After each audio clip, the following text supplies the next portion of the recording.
Botany online ക്ലാസ്സിലേക്ക് വീണ്ടും സ്വാഗതം. മൂന്നാമത്തെ ചാപ്റ്ററിൽ 3 പാർട്ട് നമ്മൾ പഠിച്ചു കഴിഞ്ഞു. Strategies four enhancement in food production. അതിൽ ഫുഡ് പ്രൊഡക്ഷൻ എൻഹാൻസ് ചെയ്യാൻ പ്ലാന്റ് ബ്രീഡിംഗ് മെത്തേഡ്സ് എങ്ങനെ ഉപയോഗിക്കുന്നു, അതിൽ ഡിസീസ് റെസിസ്റ്റൻസ് എന്ന ക്യാരക്ടർ കൊണ്ടുവരാനായിട്ട് plant breeding, conventional plant breeding എങ്ങനെ നടത്തുന്നു എന്നൊക്കെ നമ്മൾ കഴിഞ്ഞ ക്ലാസ്സിൽ പഠിച്ചു.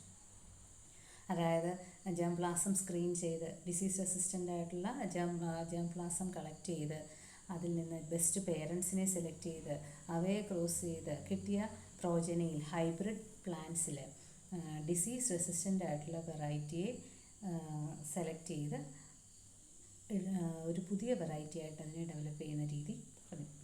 അതിന് കുറേ എക്സാമ്പിൾസും പറഞ്ഞു. ആ രീതിയിൽ ഡെവലപ്പ് ചെയ്തെടുത്ത പല പല disease resistant varieties of different crop plants നമ്മൾ പറഞ്ഞു. പിന്നെ മ്യൂട്ടേഷൻ ബ്രീഡിങ് പറഞ്ഞു, മറ്റൊരു രീതി. അതായത് ഡിസീസ് റെസിസ്റ്റൻ്റ് എന്ന ക്യാരക്ടർ കൊണ്ടുവരാൻ കൺവെൻഷണൽ പ്ലാന്റ് ബ്രീഡിങ് ഉപയോഗിക്കാം, അല്ല എങ്കിൽ മറ്റ് രീതികൾ ഉപയോഗിക്കാം. അതിന് മ്യൂട്ടേഷൻ ബ്രീഡിങ് എന്നൊരു കണ്ടീഷൻ കൂടി നമ്മൾ പഠിച്ചു. മ്യൂട്ടേഷൻ എങ്ങനെയാണ് കോസ് ചെയ്യുന്നത്? നാച്ചുറലി ഉണ്ടാകാം, അല്ല എങ്കിൽ ആർട്ടിഫിഷ്യൽ മ്യൂട്ടേഷൻ ഇൻഡ്യൂസ് ചെയ്യാം. അതെങ്ങനെയാണ്? By radiations or by applying chemicals.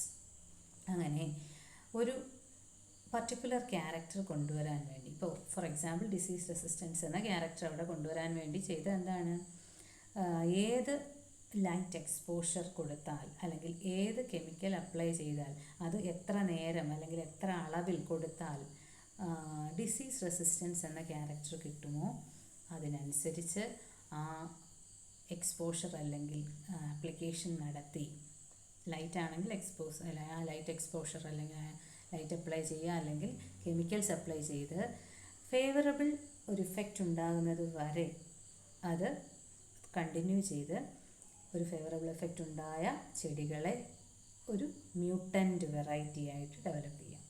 ആ മ്യൂട്ടൻ്റ് വെറൈറ്റിയെ നമുക്ക് പിന്നീട് അടുത്ത തലമുറയും അതേ രീതിയിൽ തന്നെ നിലനിർത്താൻ പ്ലാന്റ് ബ്രീഡിംഗ് മെത്തേഡ്സ് ഉപയോഗിക്കാം. സോ മ്യൂട്ടേഷൻ ബ്രീഡിങ്ങും പറഞ്ഞു. ഇനി നമ്മൾ ഇന്നത്തെ ക്ലാസ്സിൽ പഠിക്കാൻ പോകുന്നത് ഈ ടോപ്പിക്സാണ്.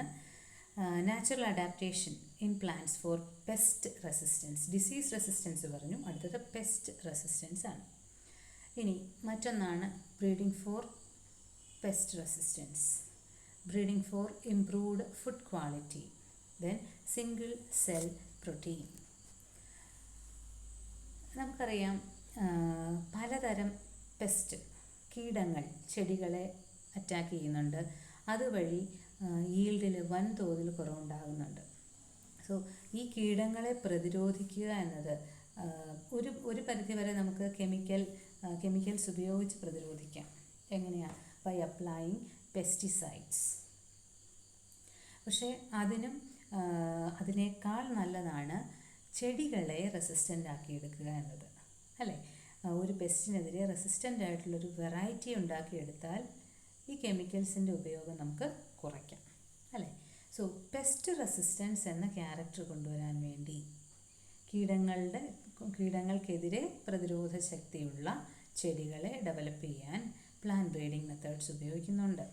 അതിലേക്ക് വരുന്നതിന് മുമ്പ് പെസ്റ്റ് റെസിസ്റ്റൻ്റ് ആയിട്ടുള്ള പല വെറൈറ്റീസ് ഓഫ് പ്ലാന്റ്സും ഉണ്ട്, നാച്ചുറലി എക്സിസ്റ്റ് ചെയ്യുന്നുണ്ട്. നമ്മൾ പറഞ്ഞല്ലോ, നമുക്ക് കളക്ഷൻ നടത്തണമെങ്കിൽ, ജേംപ്ലാസം കളക്ഷൻ നടത്തണമെങ്കിൽ പല വെറൈറ്റീസിലും ഇതേപോലെയുള്ള ചെറിയ ക്യാരക്ടേഴ്സ് കാണിക്കുന്നുണ്ട്. അവ നല്ല രീതിയിൽ അടുത്ത തലമുറയിൽ കാണിക്കത്തക്കവണ്ണം നമുക്ക് പ്ലാന്റ് ബ്രീഡിംഗ് മുഖേന അതിനെ ഒരു ഹൈബ്രിഡ് വെറൈറ്റി ആയിട്ട് ഡെവലപ്പ് ചെയ്യാൻ പറ്റും. സോ അങ്ങനെ നാച്ചുറലി പല ചെടികളും പെസ്റ്റിനെതിരെ റെസിസ്റ്റൻസ് നേടിയിട്ടുണ്ട്, ഓൾറെഡി ഉണ്ട് അവയ്ക്ക് പെസ്റ്റ് റെസിസ്റ്റൻസ്. അത് മോർഫോളജിക്കൽ അഡാപ്റ്റേഷൻ മുഖേനയാകാം, അല്ല എങ്കിൽ ബയോകെമിക്കൽ അഡാപ്റ്റേഷൻസ് ആകാം, അല്ല എങ്കിൽ ഫിസിയോളജിക്കൽ അഡാപ്റ്റേഷൻസ് ആകാം. അതിനുദാഹരണങ്ങളാണ് നമ്മൾ പറയുന്നത്. 1. Hairy leaves in several plants are associated with resistant to insect pest. Insect പെസ്റ്റിനെതിരെ റെസിസ്റ്റൻസ് കൊടുക്കുന്ന ഒരു ഫീച്ചറാണ് ലീവ്സ് ഹെയറി ആയിരിക്കുക എന്നത്. രോമാവൃതമായ ഇലകൾ, അത് ജാസിഡ്സ് എന്ന് പറയുന്ന വിഭാഗം പെസ്റ്റ്, ലീഫ് ഹോപ്പറാണ് ജാസിഡ്സ് എന്ന് പറയുന്നത്. അപ്പോൾ ലീഫ് ഹോപ്പറിനെതിരെ കോട്ടൺ പ്ലാന്റിലുള്ള ആ ഹെയറി ലീഫ് കണ്ടീഷൻ എന്ന് പറയുന്നത് ജാസിഡ്സിനെതിരെ അവയ്ക്ക് റെസിസ്റ്റൻസ് കൊടുക്കും. ജാസിഡ്സ് അറ്റാക്ക് ചെയ്യാൻ പറ്റാത്തൊരവസ്ഥ അവിടെ ഉണ്ടാക്കിയെടുക്കും. അതുപോലെ cereal leaf beetle in wheat. Leaf beetle എന്ന് പറഞ്ഞാൽ അറിയാമല്ലോ, ചെല്ലി. ഇപ്പോൾ പിന്നെ കീടങ്ങൾ എന്ന് പറയുന്നത് ചെല്ലികളും ഉണ്ട് അല്ലേ. നമുക്ക് പെസ്റ്റ് എന്ന് പറയുമ്പോൾ കീടങ്ങളും ചെല്ലികളും ഉണ്ട്. അപ്പോൾ വീറ്റ് പ്ലാന്റിൻ്റെ ലീഫിനെ അറ്റാക്ക് ചെയ്യുന്ന സിറിയൽസ് എന്ന് പറഞ്ഞാൽ അറിയാലോ, ധാന്യങ്ങൾ. വീറ്റ് ഒരു ധാന്യമാണ്. വീറ്റ് പ്ലാന്റിനെ ലീഫിനെ അറ്റാക്ക് ചെയ്യുന്ന ലീഫ് ബീറ്റിൽ, അതായത് ചെല്ലികളെ എതിരെ റെസിസ്റ്റൻസ് കൊടുക്കുന്നുണ്ട് ഈ വീറ്റ് പ്ലാന്റിൻ്റെ ലീഫ് ഹെയറി ആയിരിക്കുന്ന അവസ്ഥ. അതുപോലെ റെസിസ്റ്റൻസ് എഗൻസ്റ്റ് പെസ്റ്റ് മറ്റൊരു ഉദാഹരണമാണ് വീറ്റിൽ തന്നെ solid stem leads to non preference by stem sawfly. വീറ്റിൻ്റെ സ്റ്റെം കട്ടി കൂടിയിരിക്കുന്നത് തണ്ട് മുറിച്ച് കളയുന്ന ഒരു സോഫ്ലൈ ഉണ്ട്, സ്റ്റെം സോഫ്ലൈ. അതിനെതിരെ റെസിസ്റ്റൻസ് കൊടുക്കുന്നു. നല്ല കട്ടിയുള്ള സ്റ്റെം ആകുമ്പോൾ മുറിക്കാൻ പറ്റാതെ വരുന്നു. ഓക്കെ. ഇനി അതുപോലെ smooth leaved nectarless cotton varieties do not attract bollworms. അതും ഒരു അഡാപ്റ്റേഷനാണ്. എന്താണ്? ലീഫ് സ്മൂത്ത് ആയിരിക്കുകയും നെക്ടറിൻ്റെ അഭാവം ഉണ്ടായിരിക്കുകയും ചെയ്യുന്നത് കോട്ടൺ വെറൈറ്റീസിൽ ബോൾ വേംസിനെതിരെ റെസിസ്റ്റൻസ് കൊടുക്കുന്നു. നാച്ചുറൽ റെസിസ്റ്റൻസ് ആണ് അതൊക്കെ. ഇനി പറയാൻ പോകുന്ന ഒരു ഫിസിയോളജിക്കൽ അഡാപ്റ്റേഷനാണ് പറയുന്നത്. ഹൈ അസ്പാർട്ടിക് ആസിഡ് കണ്ടൻറ്റ്, അതുപോലെ low nitrogen and sugar content. Aspartic ആസിഡിൻ്റെ അളവ് കൂടിയിരിക്കുകയും അതുപോലെ നൈട്രജൻ കുറഞ്ഞിരിക്കുകയും ഷുഗർ കുറഞ്ഞിരിക്കുകയും ചെയ്യുക എന്നത് മെയ്സ് പ്ലാന്റ്സിൽ റെസിസ്റ്റൻസ് കൊടുക്കുന്നു എഗൻസ്റ്റ് സ്റ്റെം ബോറേഴ്സ്. തണ്ട് തുരപ്പൻ പുഴുക്കൾക്കെതിരെ റെസിസ്റ്റൻസ് കൊടുക്കുന്ന നാച്ചുറൽ ബിഹേവിയറാണ്. സോ ഇതൊക്കെ ഹെയറി ലീഫ് ഉണ്ടായിരിക്കുക, അല്ലെങ്കിൽ സോളിഡ് സ്റ്റെം ഉണ്ടായിരിക്കുക, സ്മൂത്ത് ലീവ്ഡ് നെക്ടർലെസ് പ്ലാന്റ്സ് പ്രൊഡ്യൂസ് ചെയ്യുക, അല്ലെങ്കിൽ പ്ലാന്റ്സിൻ്റെ ബോഡിക്കുള്ളിൽ ഹൈ അസ്പാർട്ടിക് ആസിഡ് കണ്ടൻറ്റ് ഉണ്ടായിരിക്കുക, ലോ ഷുഗർ ഉണ്ടായിരിക്കുക, ലോ നൈട്രജൻ കണ്ടൻറ്റ് ഉണ്ടായിരിക്കുക. ഇതൊക്കെ പെസ്റ്റിനെതിരെ റെസിസ്റ്റൻസ് കൊടുക്കുന്ന നാച്ചുറൽ അഡാപ്റ്റേഷൻസ് ആണ്. അപ്പോൾ ഈ നാച്ചുറൽ അഡാപ്റ്റേഷൻസ് കാണിക്കുന്നവയാണ് നമ്മൾ ആരായിട്ട് സെലക്ട് ചെയ്യുക? ജേം പ്ലാസമായിട്ട് സെലക്ട് ചെയ്യുക. സോ അങ്ങനെയുള്ള ജേം പ്ലാസം കളക്ട് ചെയ്ത് ആ ജേം പ്ലാസം ഉപയോഗിച്ച് അവയെ സ്ക്രീൻ ചെയ്ത് അതിൽ നിന്ന് ബെറ്റർ പേരൻസിനെ സെലക്ട് ചെയ്ത് ആ പേരൻസിനെ ആർട്ടിഫിഷ്യൽ ക്രോസ് ഹൈബ്രിഡൈസേഷന് വിധേയമാക്കി ഒരു ബെറ്റർ വെറൈറ്റിയെ പ്രൊഡ്യൂസ് ചെയ്യുന്നു, ഹാവിങ് പെസ്റ്റ് റെസിസ്റ്റൻസ്. അങ്ങനെ ഡെവലപ്പ് ചെയ്തെടുത്ത കുറേ ക്രോപ്പാണ് ഇവിടെ നമ്മൾ റെപ്രസെൻ്റ് ചെയ്തിരിക്കുന്നത്. കഴിഞ്ഞ ക്ലാസ്സിൽ നമ്മൾ അതുപോലെ ഒരു ടേബിൾ പഠിച്ചതാണ്, ഓർക്കുന്നുണ്ടാവും. അവിടെ ഡിസീസ് റെസിസ്റ്റൻസിന് എന്ന ക്യാരക്ടർ കൊണ്ടുവന്ന അല്ലെങ്കിൽ ക്യാരക്ടറായ കാണിക്കുന്ന കുറേ വെറൈറ്റീസ് ഓഫ് ക്രോപ്പ് പ്ലാന്റ്സ് ആണ് പറഞ്ഞത്. ക്രോപ്പ് 2-3-4-5 ഇനം ക്രോപ്പ് പ്ലാന്റ്സിൻ്റെ ഡിഫറെൻറ്റ് വെറൈറ്റീസ് നമ്മൾ പഠിച്ചു അല്ലേ. ഇവിടെ നമ്മൾ പറയുന്നത് പെസ്റ്റ് റെസിസ്റ്റൻസ് എന്ന ക്യാരക്ടർ കാണിക്കുന്ന ചില ഇനം crop plants produced by conventional plant breeding. Okay, നോക്കാം. ഇവിടെ 3 കോളമാണുള്ളത്. ഒന്ന് ക്രോപ്പാണ്, ഒന്ന് പെസ്റ്റ് റെസിസ്റ്റൻറ്റ് വെറൈറ്റി, ആ വെറൈറ്റിയുടെ പേര്, ക്രോപ്പിൻ്റെ പേര്, ആ ക്രോപ്പിന് പെസ്റ്റ് റെസിസ്റ്റൻറ്റ് വെറൈറ്റി, ആ ക്രോപ്പിൻ്റെ ഒരു special variety developed by hybridization. Then ഏതൊക്കെ പെസ്റ്റിനെതിരെ അവ റെസിസ്റ്റൻ്റ് ആണെന്നാണ് 3ാമത്തെ കോളം. മനസ്സിലായല്ലോ? നമുക്ക് നോക്കാം. ഒന്നാമത് കൊടുത്തിരിക്കുന്നത് എന്താണ്? ബ്രാസിക്ക, റേപ്പ് സീഡ് മസ്റ്റാർഡ്, കടുക്. കടുകിൻ്റെ പുസ ഗൗരവ് എന്ന വെറൈറ്റി എഫിഡ്സ് എന്ന പെസ്റ്റിനെതിരെ റെസിസ്റ്റൻ്റ് ആണ്. എഫിഡ്സ് എന്ന് പറഞ്ഞാൽ മുഞ്ഞയ്ക്കെതിരെ റെസിസ്റ്റൻ്റ് ആയിട്ടുള്ള ബ്രാസിക്ക വെറൈറ്റിയാണ് പുസ ഗൗരവ്. എങ്ങനെ ഉണ്ടായതാണത്? Produced by plant breeding. എങ്ങനെ? Conventional plant breeding. പിന്നെ മസ്റ്റാർഡ് പ്ലാന്റ്സിൽ നിന്ന് ഈ പെസ്റ്റ് റെസിസ്റ്റൻ്റ് ആയിട്ടുള്ള വെറൈറ്റീസിനെ ജെംപ്ലാസമായിട്ട് കളക്ട് ചെയ്ത് അതിൽ നിന്ന് പേരൻസിനെ സെലക്ട് ചെയ്ത് അവയെ ക്രോസ് ചെയ്ത് ഒരു ബെറ്റർ വെറൈറ്റി ഉണ്ടാക്കിയെടുത്തതാണ് പുസ ഗൗരവ്. ഓക്കെ, മറ്റൊന്നാണ് ഫ്ലാറ്റ് ബീൻ. ഫ്ലാറ്റ് ബീൻ്റെ 2 വെറൈറ്റീസ് ഇവിടെ നമ്മൾ റെപ്രസെൻ്റ് ചെയ്തിട്ടുണ്ട്, പുസാസം 2 ആൻഡ് പുസാസം 3. അവ കുറേയേറെ പെസ്റ്റിനെതിരെ റെസിസ്റ്റൻസ് ഉള്ള ചെടികളാണ്. എന്തൊക്കെയാണ്? ഒന്ന് എഫിഡ്സ് ആണ്. നേരത്തെ പറഞ്ഞല്ലോ, എഫിഡ്സ് എന്തായിരുന്നു? മുഞ്ഞ. ജാസിഡ്സ് നേരത്തെ ഒന്ന് പരിചയപ്പെട്ടതാണ്. എന്താണ്? Leaf hopper. Then fruit borer, തണ്ട് തുരക്കുന്നത് പോലെ തന്നെ ഫ്രൂട്ടിനെ തുരന്ന് നശിപ്പിക്കുന്ന പുഴുക്കളുണ്ട് അല്ലേ, അല്ലെങ്കിൽ പാത്തജൻസ് ഉണ്ട്. അപ്പോൾ അവയ്ക്കെതിരെ റെസിസ്റ്റൻ്റ് ആണ് Pusa Sem 2 and Pusa Sem 3 varieties of flat bean. അപ്പോൾ ഇൻസെക്റ്റ് പെസ്റ്റ് ഏതൊക്കെ ഇൻസെക്റ്റ് പെസ്റ്റിനെതിരെ റെസിസ്റ്റൻ്റ് ആണ് പുസാസം 2 ആൻഡ് പുസാസം 3? എഫിഡ്സ് മുഞ്ഞ, അതുപോലെ ലീഫ് ഹോപ്പറായ jassids, then fruit borer. Fruit borer എന്ന് പറഞ്ഞാൽ ഫ്രൂട്ട് തുരന്ന് നശിപ്പിക്കുന്ന കീടങ്ങൾ. ഓക്കെ, അടുത്തതാണ് ഒക്ര, ഭിണ്ടി. എന്താണ് bhindi? Okra, yes, ladies finger. So ഭിണ്ടിയുടെ ഒരു വെറൈറ്റി, ഒന്നല്ല 2 വെറൈറ്റി ഉണ്ട്, പുസ സവാനി ആൻഡ് പുസ A4.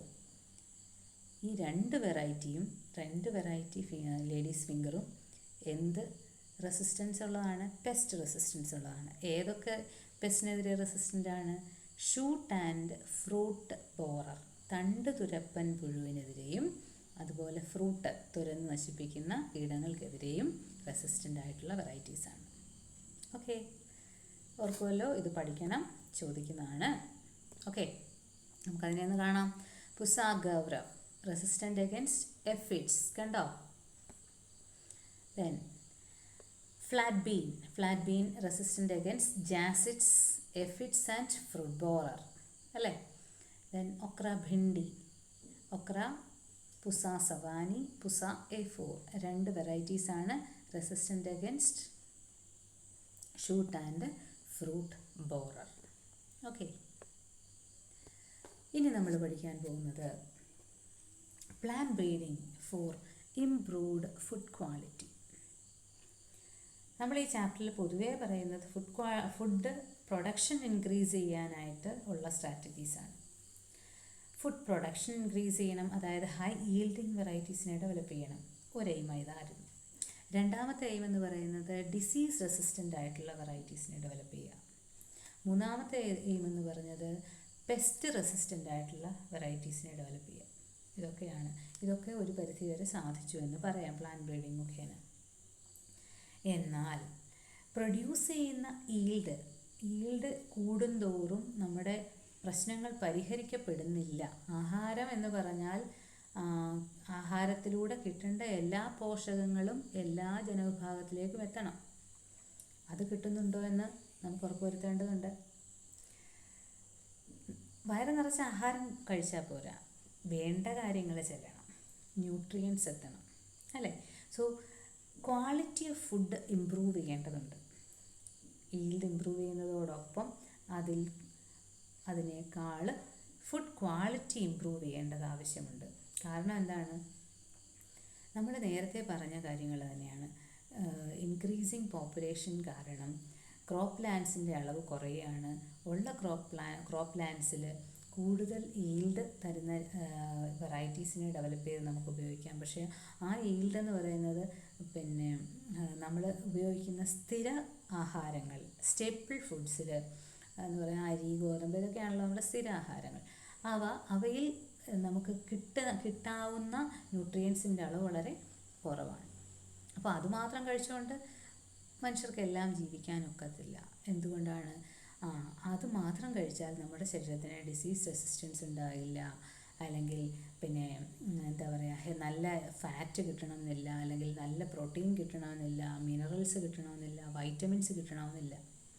അപ്പോൾ പ്ലാൻ ബ്രീഡിംഗ് മുഖേന എന്തുകൊണ്ട് സ്ഥിരമായി ഉപയോഗിക്കുന്ന ആഹാരങ്ങളിൽ ഇത്തരം ഇംപ്രൂവ്ഡ് ഫുഡ് ക്വാളിറ്റി കൊണ്ടുവന്നുകൂടാ എന്ന് സയൻറ്റിസ്റ്റുകൾ ആലോചിച്ചു. എന്ന് പറഞ്ഞാൽ സ്ഥിര ആഹാരങ്ങളായിട്ട് നമ്മൾ ഉപയോഗിക്കുന്ന ധാന്യങ്ങളിൽ മറ്റ് ന്യൂട്രിയൻസ് കൂടി എൻകോർപ്പറേറ്റ് ചെയ്യുക. എൻകോർപ്പറേഷനാണ് എന്ന് വെച്ചാൽ അതിലൂടെ കൂട്ടിച്ചേർക്കുകയാണ്, കൂട്ടിച്ചേർത്ത് ഡെവലപ്പ് ചെയ്യുകയാണ്. ഇപ്പോൾ സാധാരണ പിന്നെ റൈസ് പ്ലാന്റിൽ നമുക്കറിയാം റൈസിൻ്റെ ഏറ്റവും പുറമേ ഒരു നേർത്ത പ്രോട്ടീൻ ലെയറേ ഉള്ളൂ അല്ലേ. അത് മിക്കവാറും കഴുകി കളഞ്ഞാൽ അതങ്ങ് പോവുകയും ചെയ്യും ആണല്ലോ.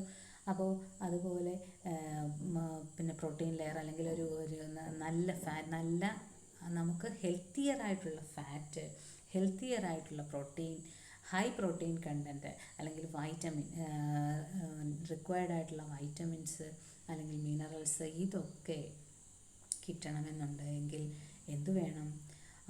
അത് നമ്മൾ സ്ഥിരം കഴിക്കുന്ന എല്ലാ ആഹാര സാധനങ്ങളും കാശ് കൊടുത്തോ അല്ലെങ്കിൽ അല്ലാതെയോ ഉൽപ്പാദിപ്പിച്ചെടുക്കാനോ എല്ലാവർക്കും കഴിയുന്നില്ല. ഉൽപ്പാദിപ്പിച്ചെടുക്കാൻ കഴിയുന്നവർക്ക് അങ്ങനെ അല്ല. ആഹാരം കാശ് കൊടുത്ത് വാങ്ങിക്കാൻ, പല സാധനങ്ങളും കാശ് കൊടുത്ത് വാങ്ങിക്കാനും പല ജനവിഭാഗങ്ങൾക്ക് നിവൃത്തിയില്ല. ഇന്നും ദാരിദ്ര്യം അനുഭവിക്കുന്ന ഒത്തിരിയേറെ ആളുകളുണ്ട്. അവർക്ക് എല്ലാ പോഷകാഹാരങ്ങളും കിട്ടുന്നില്ല. അങ്ങനെ കിട്ടണമെന്നുണ്ടെങ്കിൽ സ്ഥിരമായിട്ട് നമ്മൾ ഒഴിവാക്കാത്ത ആഹാരം ഏതൊക്കെയാണ്? അരി, ഗോതമ്പ് ഇതൊക്കെയാണ്. അങ്ങനെയുള്ള അല്ലെങ്കിൽ പച്ചക്കറികൾ, അവയിലൊക്കെ കൂടുതൽ ന്യൂട്രിയൻസ് കൂട്ടിച്ചേർത്ത് പ്രൊഡ്യൂസ് ചെയ്താൽ ഒരു പരിധിവരെ മാൽന്യൂട്രിഷൻ, പോഷകാഹാരക്കുറവ് നമുക്ക് ഇല്ലാതെയാക്കാം. So plant breeding for improved food quality. അപ്പോൾ അവിടെ പറയുകയാണ് disease resistance, pest resistance, high yield ഇതൊക്കെയാണെങ്കിൽ പോലും അതിനേക്കാളും ഇമ്പോർട്ടൻസ് എന്തിനാണ്? For crops to have greater nutrient value. എന്തിനു വേണ്ടി? To eradicate nutrient deficiency diseases. ഇനി നമുക്കതെങ്ങനെ ഇമ്പ്രൂവ് ചെയ്യാം? We can improve public health by producing nutrient rich crops which will have healthier fat, higher protein, vitamins and mineral contents. So plant breeding for improved food quality, അതിന് പറയുന്ന പേരാണ് bio fortification. The process of breeding plants to produce nutrient rich crops, അതിനെയാണ് biofortification എന്ന് പറയുക. അതുവഴി എന്താണ് aim ചെയ്യുന്നത്? To produce crops having healthier fats, crops having healthier protein, crops having healthier fat content, vitamin contents, mineral content etcetera. Healthier fat, healthier protein. Protein എന്ന് പറയുന്നത് എല്ലാം നമുക്ക് കഴിക്കാൻ പറ്റുന്ന പ്രോട്ടീൻസ് അല്ല ഉള്ളത് അല്ലേ. പാമ്പിൻ്റെ വിഷവും ഒരു പ്രോട്ടീനാണ്, അത് നമ്മൾ കഴിക്കാൻ പറ്റുമോ? ഇല്ല. അതുപോലെ ചെടികളിലും പലതരം പ്രോട്ടീൻസ് ഉണ്ട്. എല്ലാ പ്രോട്ടീൻസും നമുക്ക് ചിലപ്പോൾ ഗുണകരമായ ഒരവസ്ഥ തരണമെന്നില്ല. ഇറിറ്റേഷൻസ്, പലർക്കും അലർജീസൊക്കെ ഉണ്ടാക്കുന്നുണ്ട്. അപ്പോൾ ബെറ്റർ പ്രോട്ടീൻസ് അല്ലെങ്കിൽ better fats, oils, vitamin, minerals ഇതൊക്കെ നമ്മുടെ സ്ഥിര ആഹാരങ്ങളിൽ ഇൻകോർപ്പറേറ്റ് ചെയ്ത് ക്വാളിറ്റി ഓഫ് ഫുഡ് ഇംപ്രൂവ് ചെയ്യുന്നതിന് പ്ലാൻ ബ്രീഡിംഗ് ഉപയോഗിക്കുന്ന രീതിയാണ്, അല്ലെങ്കിൽ പ്ലാൻ ബ്രീഡിംഗ് ഉപയോഗിക്കുന്നതിനെയാണ് ബയോ ഫോർട്ടിഫിക്കേഷൻ എന്ന് പറയുന്നത്. നിങ്ങൾ പലപ്പോഴും കണ്ടിട്ടുണ്ടാവും പല പിന്നെ പല നമ്മൾ ആഹാരമായിട്ട് ഉപയോഗിക്കുന്ന പല ധാന്യങ്ങളുടെയൊക്കെ പാക്കറ്റുകളുടെ മുകളിൽ ഫോർട്ടിഫൈഡ്, അയൺ ഫോർട്ടിഫൈഡ് വീറ്റ് എന്നൊക്കെ കണ്ടിട്ടുണ്ടാകും. അവിടെ നാച്ചുറലി വീറ്റിലുള്ള അയൺ കണ്ടൻറ്റിനേക്കാൾ അയൺ കണ്ടൻറ്റ് കൂടുതലുള്ള വീറ്റ് എന്നാണ് അതിനർത്ഥം. അപ്പോൾ ബയോ ഫോർട്ടിഫിക്കേഷൻ എന്തെന്ന് മനസ്സിലായല്ലോ. So crops with improved nutritional value have improved quality and content of protein, oil, vitamins, macronutrients and mineral content. Indian Agricultural Research Institute in New Delhi പല varieties of vegetables produce ചെയ്തു. അതുപോലെ stable crops produce ചെയ്തു. Having high protein and minerals and vitamins. നമുക്കതൊക്കെ നോക്കാം. Some examples of bio-fortified crops are given below. Biofortification മനസ്സിലായല്ലോ. ഇവിടെ നോക്കിയേ, hybrid maze was developed in 2000 by IARI, New Delhi, that contain twice the amount of amino acids. Naturally maze plant produce ചെയ്യുന്ന amino ആസിഡുകളുടെ അളവ്, അതായത് amino acid എന്ന് പറഞ്ഞാൽ specified amino ആസിഡാണ് പറയുന്നത്, ഒന്ന് ലൈസീൻ, മറ്റൊന്ന് ട്രിപ്റ്റോഫാൻ. ഇവയുടെ അളവ് നാച്ചുറലി കാണുന്ന അല്ലെങ്കിൽ നാച്ചുറലി മെയ്സ് പ്ലാന്റ്സിൽ എത്രത്തോളം ഉണ്ടോ അതിൻ്റെ ഇരട്ടി, ട്വൈസ് എമൗണ്ട് ഉള്ള ഹൈബ്രിഡ് പ്ലാന്റ്സിനെ പ്രൊഡ്യൂസ് ചെയ്തു. അപ്പോൾ ആ ഒരു ക്രോപ്പ് ഉപയോഗിക്കുമ്പോൾ തന്നെ ആവശ്യത്തിനുള്ള ബെറ്റർ പ്രോട്ടീൻസ് അല്ലെങ്കിൽ ബെറ്റർ അമിനോ ആസിഡ്സ് ഒരാളിന് ആഹാരത്തിലൂടെ കിട്ടും അല്ലേ. ഇനി മറ്റൊന്നാണ് ഒരു വീറ്റ് വെറൈറ്റിയാണ് അറ്റ്ലസ് 66. ഹൈ പ്രോട്ടീൻ കണ്ടൻറ്റുള്ള ഒരു വീറ്റ് വെറൈറ്റിയാണ് അറ്റ്ലസ് 66. ഇനി അയൺ ഫോർട്ടിഫൈഡ് റൈസ് ഡെവലപ്പ് ചെയ്തു. സാധാരണഗതിയിൽ റൈസിലെ അയൺ കണ്ടൻ്റ് അല്ല അവിടെയുള്ളത്, 5 times more അയൺ കണ്ടെയ്നിങ് റൈസിനെ ഡെവലപ്പ് ചെയ്തു, ഹൈബ്രിഡ് റൈസിനെ ഡെവലപ്പ് ചെയ്തു. ഇനി പല വെജിറ്റബിൾസിലും പലതരം വൈറ്റമിൻസ് എൻറിച്ച്മെൻറ്റ് നടത്തി. For example, vitamin A enriched carrots, pumpkin and spinach. ഇതൊക്കെ കഴിക്കുമ്പോൾ ആവശ്യത്തിനുള്ള വൈറ്റമിൻ എ അപ്പോൾ ആ വഴി കിട്ടിക്കോളും. ഇതിനൊന്നും വലിയ വില കൊടുത്ത് വാങ്ങിക്കേണ്ടി വരുന്നില്ല അല്ലേ, അതുകൊണ്ടാണ്. ഇനി അതുപോലെ vitamin C enriched mustard, bitter gourd, tomato and bathua. ഇതിൽ വൈറ്റമിൻ സി കൂടുതലായിട്ട് നമ്മളെപ്പോഴും പറയാറുണ്ട്, രോഗപ്രതിരോധ ശേഷിക്കൊക്കെ അല്ലെങ്കിൽ അത്യാവശ്യമായ ഘടകമാണ് വൈറ്റമിൻ സി. ഫ്രൂട്ട്സിലും വെജിറ്റബിൾസിലും ഒക്കെയാണ് നമുക്ക് കിട്ടുക എന്ന് പറഞ്ഞു അല്ലേ, fresh vegetables and fruits. So അങ്ങനെ നമ്മൾ സ്ഥിരമായി ഉപയോഗിക്കുന്ന ആഹാര സാധനങ്ങളിൽ വൈറ്റമിൻ സി കിട്ടത്തക്കവണ്ണം അതിലൂടെ വൈറ്റമിൻ സി, ഇപ്പോൾ ഫ്രൂട്ട്സ് എല്ലായ്പ്പോഴും എല്ലാവർക്കും വാങ്ങിച്ച് കഴിക്കാൻ പറ്റില്ല, എന്നാൽ സ്ഥിരം നമ്മൾ ആഹാരമായിട്ട് ഉപയോഗിക്കാൻ ടൊമാറ്റോ ഒക്കെ എന്തായാലും ഉപയോഗിക്കും അല്ലേ. അപ്പോൾ അതിൽ വൈറ്റമിൻ സി എൻറിച്ച്മെൻറ്റ് നടത്തിയാൽ അതുവഴി മാൽ ന്യൂട്രിഷൻ കുറയ്ക്കാം. ഇനി അതുപോലെ മറ്റൊരു എക്സാമ്പിളാണ് iron and calcium enriched spinach and bathua. Spinach എന്ന് പറഞ്ഞാൽ ചീരവർഗ്ഗമാണെന്നറിയാലോ. ബത്തുവ എന്ന് പറയുന്നത് അതും ചീരവർഗ്ഗം തന്നെയാണ്, പരിപ്പ് ചീര എന്ന് പറയും. ഇവയിലൊക്കെ ഉള്ള അയൺ കണ്ടൻറ്റ് എൻറിച്ച് ചെയ്തിരിക്കുകയാണ്. എൻറിച്ച്മെൻ്റ് എന്ന് പറഞ്ഞാൽ എന്താ, നോർമലി ഉള്ളതിനേക്കാൾ കൂടുതൽ അളവിൽ സ്പിനാച്ചിലും ബത്തുവയിലും ഒക്കെ ഫോർട്ടിഫൈഡ് സ്പിനാച്ച് അല്ലെങ്കിൽ ഫോർട്ടിഫൈഡ് ബത്തുവ. എന്ത് fortified? Iron and calcium fortified spinach and bathua were produced. ഇനി അതുപോലെ പ്രോട്ടീൻ എൻറിച്ച്ഡ് ഫ്രഞ്ച് ബീൻസ് അറിയാമല്ലോ, സാധാ beans. Then broad beans, then lab beans and garden peas. Lab beans എന്ന് പറഞ്ഞാൽ എന്താ,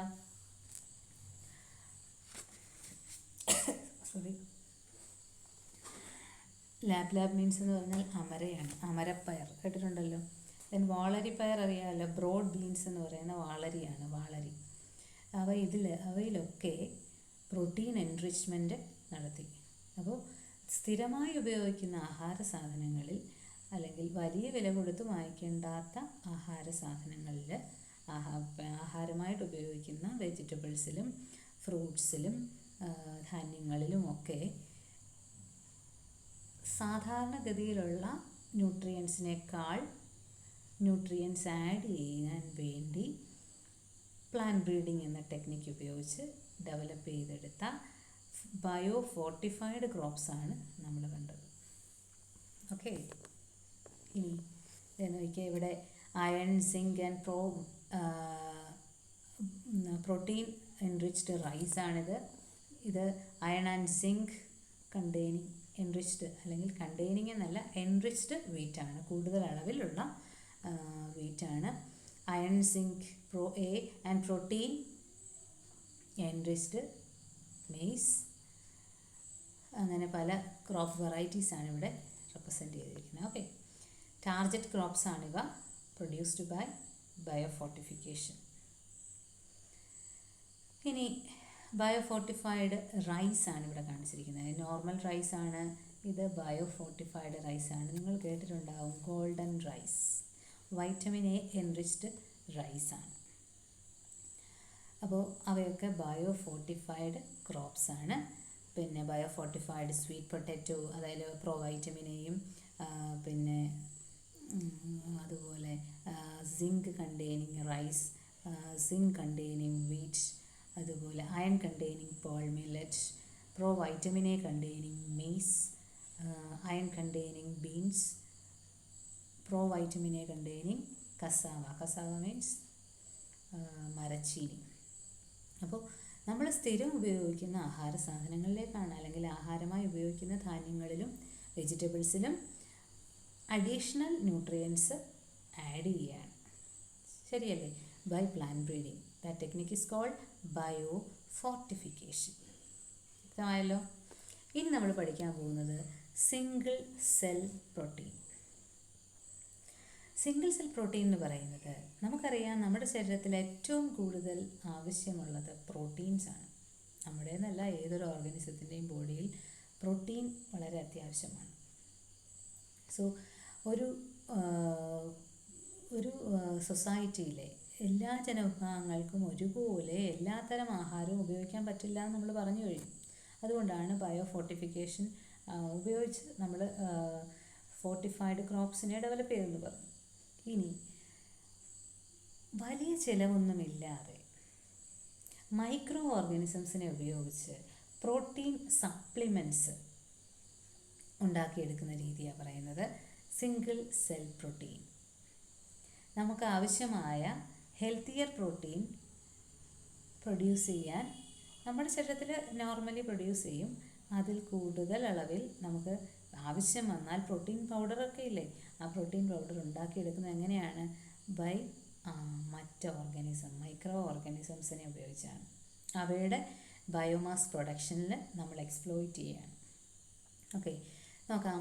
single cell protein is one of the source of protein and can meet the requirement for the nutrition of ever increasing human and animal population. ഇനി എന്താണ് ചെയ്യുന്നത്? SCP അല്ലെങ്കിൽ single cell protein കിട്ടാൻ വേണ്ടി microbes R grown on an industrial scale. വ്യാവസായിക അടിസ്ഥാനത്തിൽ മൈക്രോബ്സിനെ വളർത്തിയെടുക്കുന്നു. Microbes എന്ന് പറഞ്ഞാൽ അത് ബാക്ടീരിയ ആകാം, ആൽഗ ആകാം, പിന്നെ മഷ്റൂംസ് ആകാം. അവയൊക്കെ വൻ തോതിൽ വളർത്തിയെടുക്കുന്നു. For example, blue green algae like spirulina, നിറയെ ന്യൂട്രിയൻസ് ഉള്ള ഒരു ബ്ലൂ ഗ്രീൻ ആൽഗയാണ്. നമ്മൾ കഴിഞ്ഞ വർഷം പഠിച്ചതാണ് spirulina, spiral shaped blue green ആൽഗയാണ്. സ്പൈറുലൈന ക്യാപ്സ്യൂൾ രൂപത്തിൽ ഒരു കമ്പനി ഇറക്കിയിട്ടുണ്ട്. അപ്പോൾ സ്പൈറുലൈന ഹൈ പ്രോട്ടീൻ കണ്ടൻ്റ് ഉണ്ട്. ആ പ്രോട്ടീൻ കണ്ടൻറ്റ് നമുക്ക് നോർമലി നമ്മുടെ ബോഡിയിൽ മറ്റ് ആഹാരങ്ങളിൽ നിന്ന് കിട്ടുന്നതിൽ കൂടുതൽ ഈ ചെറിയ ജീവികൾ കുറഞ്ഞ സമയം കൊണ്ട് അവയുടെ ഫോട്ടോസിന്തറ്റിക് ആക്ടിവിറ്റി കൊണ്ട്, സ്പൈറുലൈന കാര്യത്തിൽ ഫോട്ടോസിന്തറ്റിക് ആക്ടിവിറ്റി കൊണ്ടും ഒക്കെ അവയുടെ ബയോമാസ് ഇൻക്രീസ് ചെയ്യുമ്പോൾ ആ ബയോമാസിൽ എന്ത് പ്രൊഡക്ഷൻ ഉണ്ടാകും? പ്രോട്ടീൻ പ്രൊഡക്ഷൻ ഉണ്ടാകും. ആ പ്രോട്ടീൻ എക്സ്പ്ലോയിറ്റ് ചെയ്ത് നമുക്ക് പ്രോട്ടീൻ സപ്ലിമെൻറ്റ്സ് ഉണ്ടാക്കിയെടുക്കാം. സപ്ലിമെൻ്ററി ഫുഡ് എന്ന് പറഞ്ഞാൽ എന്താ? അത് ആഹാരമല്ല, ആഹാരത്തിൻ്റെ അഭാവം അല്ലെങ്കിൽ ഏതെങ്കിലും ഒരു ന്യൂട്രിയൻ്റെ അഭാവം പരിഹരിക്കാൻ ഉപയോഗിക്കുന്ന ഫുഡാണ് സപ്ലിമെൻ്ററി ഫുഡ്. നിങ്ങൾ കേട്ടിട്ടുണ്ടാവും ഈ കുട്ടികൾക്കൊക്കെ കൊടുക്കുന്ന ബോൺവിറ്റ, എന്താ മറ്റു പേരുകളൊക്കെ ഉണ്ടല്ലോ, അല്ലെങ്കിൽ ഹോർലിക്സ്, ഇതൊക്കെ കേട്ടില്ലേ? ഇതൊക്കെ സപ്ലിമെൻ്ററി ഫുഡാണ്, ഒരിക്കലും ആഹാരമല്ല. ആഹാരത്തിൽ കിട്ടാൻ സാധ്യതയില്ല എന്ന് കരുതുന്ന ചില ന്യൂട്രിയൻസ് കുറഞ്ഞു പോകരുത് എന്ന് ഉദ്ദേശിച്ച് കൊടുക്കുന്ന സപ്ലിമെൻ്ററി ഫുഡാണ് ഇവിടെ പറഞ്ഞിരിക്കുന്നത്. പ്രോട്ടീൻ്റെ സപ്ലിമെൻ്ററി ഫുഡ്സിനെ പറ്റിയാണ്. ഓക്കെ, സോ SCP ഉണ്ടാക്കിയെടുക്കാൻ അല്ലെങ്കിൽ ഹൈ പ്രോട്ടീൻ ബയോമാസ് പ്രൊഡ്യൂസ് ചെയ്യാൻ നമ്മൾ ആരെയാണ് നിയോഗിക്കുന്നത്? മൈക്രോ ഓർഗാനിസംസിനെയാണ്. ഒരു എക്സാമ്പിളാണ് സ്പൈറുലൈന. ഇനി മറ്റൊരു എക്സാമ്പിൾ ഒരു ബാക്ടീരിയത്തെ പറ്റി പറയാം. ഈ സ്പൈറുലൈന ആയിക്കോട്ടെ ബാക്ടീരിയം ആയിക്കോട്ടെ അവ വളരാൻ നമുക്ക് പ്രത്യേകിച്ച് സാഹചര്യങ്ങളൊന്നും ക്രിയേറ്റ് ചെയ്ത് കൊടുക്കുകയോ ഒന്നും ആവശ്യമില്ല. ഇവിടെ സ്പൈറുലൈനയുടെ കാര്യത്തിൽ പറഞ്ഞിരിക്കുന്നത് it's A good source of nutrients and can be grown easily on waste water. ഈ വേസ്റ്റ് വാട്ടറിൽ ഓർഗാനിക് ന്യൂട്രിയൻസ് ഉള്ള വേസ്റ്റ് വാട്ടറിൽ അതിന് വളരാൻ സാധിക്കും. Waste water from sewage and potato processing plants, animal manoeuvre and straw molasses.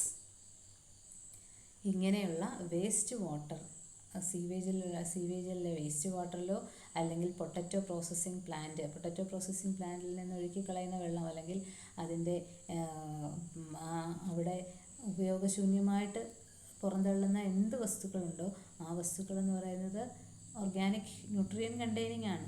അതിൽ വളർന്നുകൊള്ളും. അതിന് പ്രത്യേകിച്ച് സാഹചര്യം നമ്മൾ ഉണ്ടാക്കി കൊടുക്കണ്ട അല്ലേ. സോ പൊട്ടറ്റോ പ്രോസസ്സിംഗ് പ്ലാന്റ്സിലോ അല്ലെങ്കിൽ അനിമൽ മാനുവറിലോ അല്ലെങ്കിൽ സ്ട്രോ മൊളാസസിലോ ഒക്കെ ഈസിലി വളർത്തിയെടുക്കാവുന്ന മൈക്രോ ഓർഗാനിസംസ് ആണ് വിതൗട്ട് എനി കോസ്റ്റ് അല്ലേ.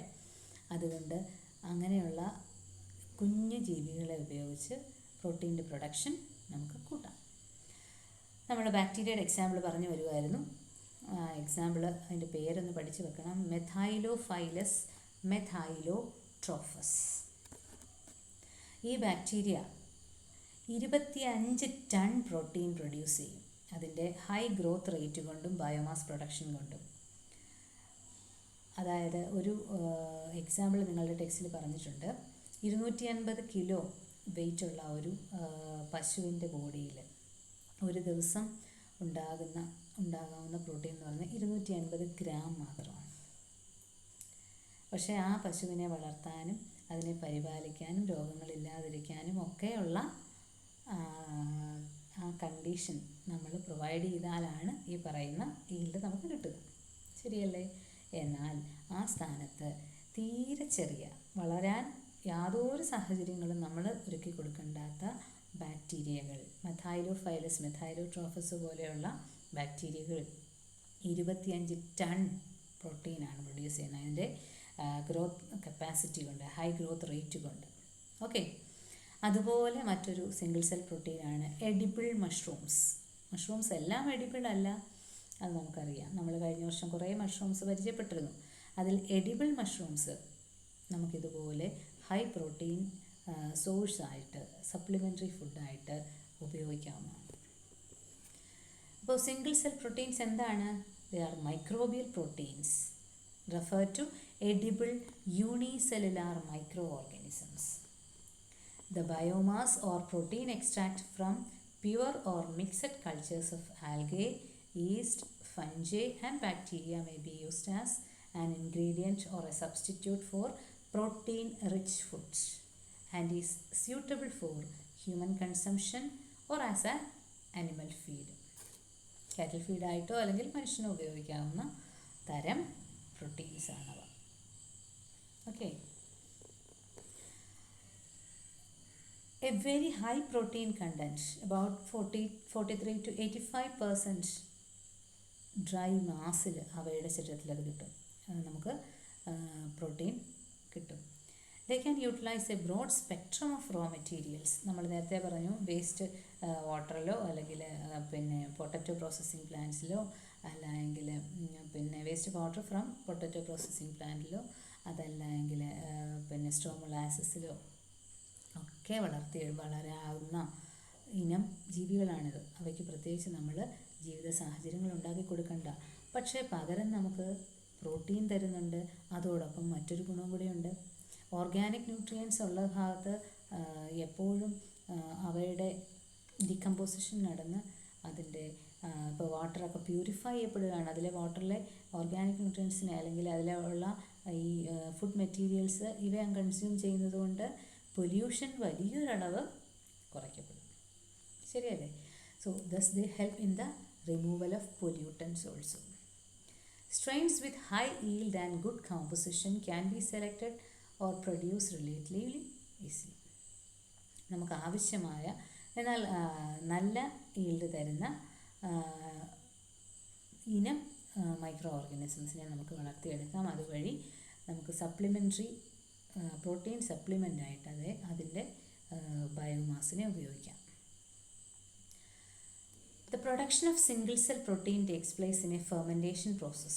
This is done by selected strains of microorganisms which are multiplied on suitable raw materials in technical cultivation process directed to the growth of the culture and the cell mass followed by separation processes. Fermentation പ്രോസസ്സാണ് നമ്മളവിടെ ഉപയോഗിക്കുന്നത്. അതിൽ ഈ പറയുന്ന organisms പിന്നെ അവയ്ക്ക് ലഭ്യമാകുന്ന ഏത് സാഹചര്യത്തിലും വളരും എന്നതുകൊണ്ട് തന്നെ എല്ലാ സമയത്തും നമുക്ക് അത്തരം ഈൽഡ് പ്രതീക്ഷിക്കാം. ഇവിടെ മനുഷ്യരിൽ എല്ലാവരും നോൺ വെജ് കഴിക്കുന്നില്ലല്ലോ. അപ്പോൾ വെജിറ്റേറിയനുള്ള ഒരു മീറ്റ് സബ്സ്റ്റിറ്റ്യൂട്ടാണ് നമ്മൾ ഇനി പരിചയപ്പെടുന്നത്. കോൺ എന്ന് പറയും, QUORN, കോൺ. അത് ഒരു ഫംഗസിൽ നിന്ന് എക്സ്ട്രാക്റ്റ് ചെയ്യുന്നതാണ്. മീറ്റ് സബ്സ്റ്റിറ്റ്യൂട്ടാണ് ഫ്യൂസേറിയം വെനിനേറ്റം എന്ന ഒരു ഫംഗസിൻ്റെ പ്രോഡക്റ്റാണ്. ജസ്റ്റ് ഇൻഫർമേഷന് വേണ്ടി പറഞ്ഞു എന്നേ ഉള്ളൂ, നിങ്ങൾക്കത് പഠിക്കാനൊന്നുമില്ല. It's a micro protein developed in Europe and North America. It's also a single cell protein, meat അനലോഗാണ്. ഓക്കെ, ദെൻ SCP ആയിട്ട് ഉപയോഗിക്കുന്ന കാര്യങ്ങളാണ് നമ്മളിവിടെ കാണുന്നത്. അതാണ്ട് ഇവിടെ സ്പൈറുലൈന ക്യാപ്സ്യൂൾസ് ആണ് റെപ്രസെൻറ്റ് ചെയ്തിരിക്കുന്നത്. Dried cells of micro organisms which can be used as dietary protein supplement ആണ് single cell proteins. They are used as animal feed or food for humans. അവയെ നമ്മൾ നോവൽ ഫുഡ് അല്ലെങ്കിൽ mini food എന്നൊക്കെ പറയും. കാരണം direct ഫുഡായിട്ട് ഉപയോഗിക്കുന്നത് കുറവാണ്, കൂടുതലും സപ്ലിമെൻ്ററി ഫുഡായിട്ടാണ് ഉപയോഗിക്കുന്നത്. അതാണ്ട് micro organisms that are used for the production of SCP ചോദിച്ചാൽ എഴുതേണ്ടത് ഇതൊക്കെയാണ്. ഫംഗസ് ആകാം, ഈസ്റ്റ് ആകാം, ആൽഗ ആകാം, ബാക്ടീരിയ ആകാം, അല്ലേ? ഫംഗസിലെ മഷ്റൂംസ് ഒക്കെ അതിൽ വരും. ഓക്കെ, ഇന്ന് നമ്മൾ പറഞ്ഞ പോർഷൻസൊക്കെ മനസ്സിലായല്ലോ. നമ്മളിന്ന് പെസ്റ്റ് റെസിസ്റ്റൻസിന് എന്താ പറയുക, കൺവെൻഷണൽ പ്ലാന്റ് ബ്രീഡിംഗ് മെത്തേഡ്സ് ഉപയോഗിച്ച രീതികളെ പറ്റി പറഞ്ഞു. പ്രൊഡ്യൂസ് ചെയ്ത ക്രോപ്പ് ഇനങ്ങളെ പരിചയപ്പെട്ടു.